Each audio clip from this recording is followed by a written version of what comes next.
Aming papaya, oh, parang piyesta.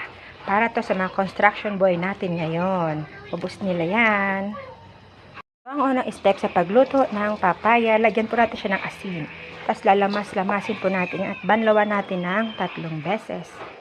Mga karils, dapat po ganito na yung hitsura niya. Napipisil-pisil na po siya at lumabas na po yung sarili niyang tubig. Hindi ko po yan nilagyan ng tubig.